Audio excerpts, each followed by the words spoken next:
Sahabat religi, umat Katolik Indonesia pastinya berbahagia karena tidak lama lagi sebuah Basilika Katolik akan terbangun di ibu kota Nusantara. Seperti apa Basilika Nusantara itu?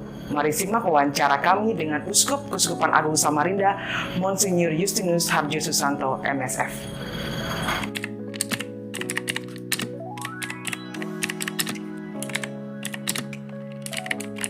Basilika itulah sebuah gereja yang memang mempunyai status khusus yang biasanya memang harus ada izin dari Paus untuk diberi nama Basilika.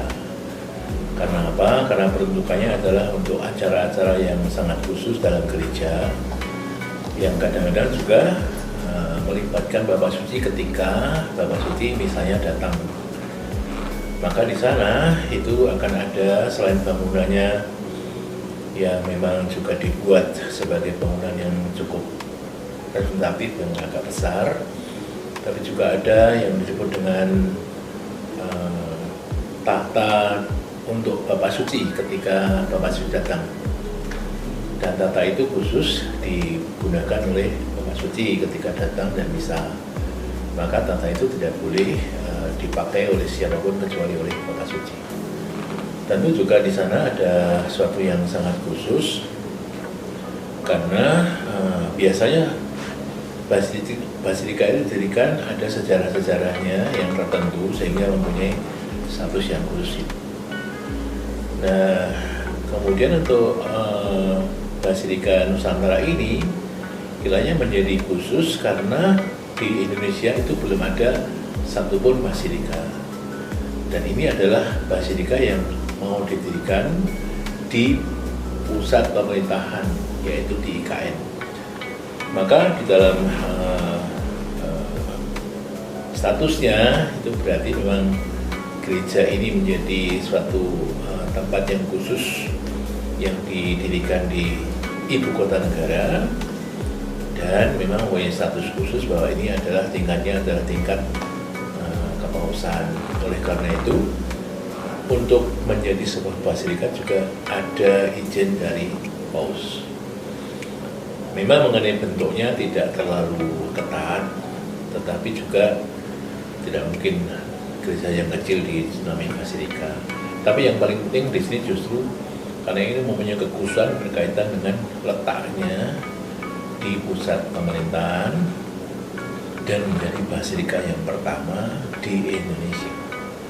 Itu yang kiranya menjadi sesuatu yang sangat khusus di IKN nanti.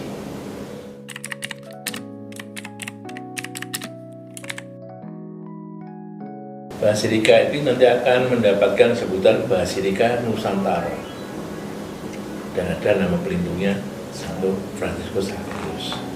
Tapi kata Nusantara itu dipikirkan, kami bersama-sama berpikir bahwa ini adalah sebuah basilika yang satu-satunya sekarang yang di Indonesia, letaknya di ibu kota yang disebut Nusantara. Maka kemudian disebut Basilika Nusantara supaya menjadi jelas bahwa ini memang basilika yang letaknya di ibu kota negara atau pusat pemerintahan negara kita Indonesia.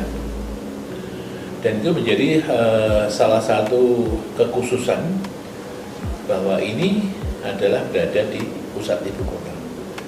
Maka sengaja itu dicantumkan atau diberikan tambahan bukan hanya Basilika Santo siapa, tapi Basilika Nusantara karena letaknya ada di pusat pemerintahan.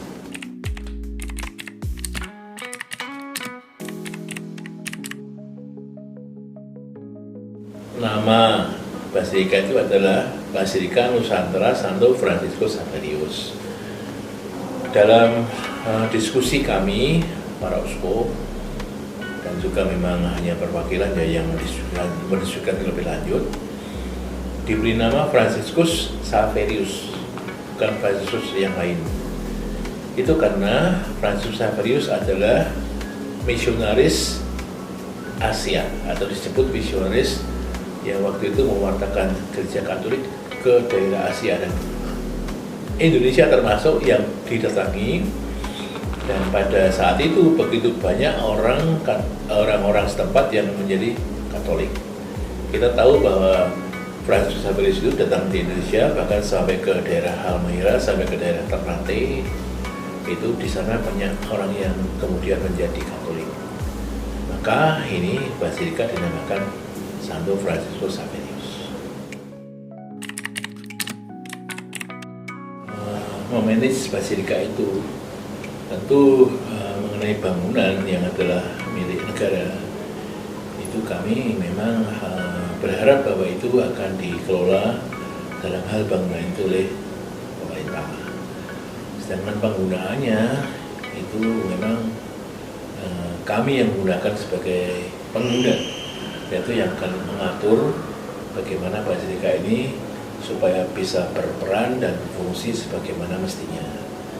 Misalnya bahwa di sana akan ada kegiatan-kegiatan yang berkaitan dengan kegiatan keagamaan, entah itu perayaan Ekaristi yang harus diatur atau siapa yang akan di sana menempati, misalnya pastor siapa yang akan ditugaskan di sana, itu yang akan kami atur sebagai bagian dari manajemen untuk basilika ini.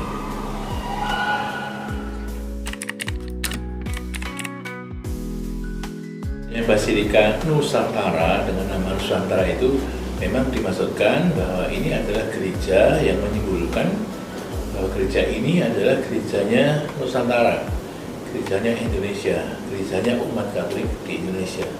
Sehingga dengan nama itu diharapkan bahwa basilika ini bukan hanya karena terletak di Keuskupan Agung Samarinda lalu menjadi gerejanya Katolik Keuskupan Agung Samarinda, tapi ini adalah gereja bersama, gereja untuk seluruh umat Katolik Indonesia. Memang letaknya adalah di Keuskupan Agung Samarinda. Tapi supaya orang mengetahui dan menyadari dan merasa bahwa ini adalah gereja milik seluruh umat Katolik Indonesia, maka diberi nama Nusantara. Ya, harapan saya bahwa gereja ini yang terletak di ibu kota Nusantara dan sekaligus juga basilika ini adalah basilika pertama di Indonesia dan sekarang ini menjadi satu-satunya. Lalu diharapkan bahwa ini sungguh-sungguh menjadi pemersatu umat Katolik di seluruh Indonesia. Yang kedua, memang letaknya di sana di zona rumah ibadat dengan rumah ibadat dari umat agama yang lain. Maka itu juga menjadi suatu simbol bagaimana umat Katolik itu menjadi bagian dari masyarakat Indonesia dan juga mau bersatu hidup bersama dengan umat agama yang lain di seluruh Indonesia ini, supaya ini menjadi sesuatu yang menjadi simbol pemersatu seluruh masyarakat Indonesia. Karena di sana akan ada rumah-rumah ibadat dari agama-agama lain. Dan tentu harapannya adalah bahwa ini akan dimanfaatkan secara maksimal tentu oleh umat Katolik di sekitarnya, tapi juga oleh umat Katolik di Keuskupan Agung Samarinda. Maka ini juga menjadi sebuah kebanggaan dalam arti bahwa ini umat Katolik di Indonesia mempunyai sebuah basilika dan juga kita mempunyai tanggung jawab untuk memeliharanya dengan baik. Meskipun nanti pemeliharaan dalam arti yang fisik tentu saja kita akan ditopang dan didukung oleh pemerintah. Dan harapannya tentu ini juga menjadi salah satu, kalau pakai istilah ziarah rohani, ini menjadi tujuan dari ziarah rohani untuk seluruh umat bahkan masyarakat di Indonesia. Bagaimana masyarakat di Indonesia ini yang beraneka ragam suku, beraneka ragam agama ini disatukan di sana dan merasa bahwa kita itu semua adalah bersaudara dalam satu negara, yaitu negara kesatuan Republik Indonesia. Jadi yang saya harap bahwa kemudian ini menjadi sesuatu yang bukan hanya simbol, tapi kemudian menjadi sikap bersama, mempunyai rasa yang sama bahwa kita dipersatukan di negara ini meskipun kita berbeda. Demikian wawancara kami dengan Monsinyur Justinus Harjo Susanto MSF, Uskup Keuskupan Agung Samarinda. Kementerian Agama melalui Ditjen Bimas Katolik akan terus berjalan bersama mitranya Gereja Katolik untuk memastikan umat Katolik dapat terlayani dengan baik melalui hadirnya Basilika Nusantara Santo Fransiskus Xaverius di IKN. Kita terus mendukung lewat karya dan doa agar rencana pembangunan Basilika Nusantara Santo Fransiskus Xaverius ini dapat terwujud. Demikian bersama saya Ika Sakeng. Sampai jumpa lagi.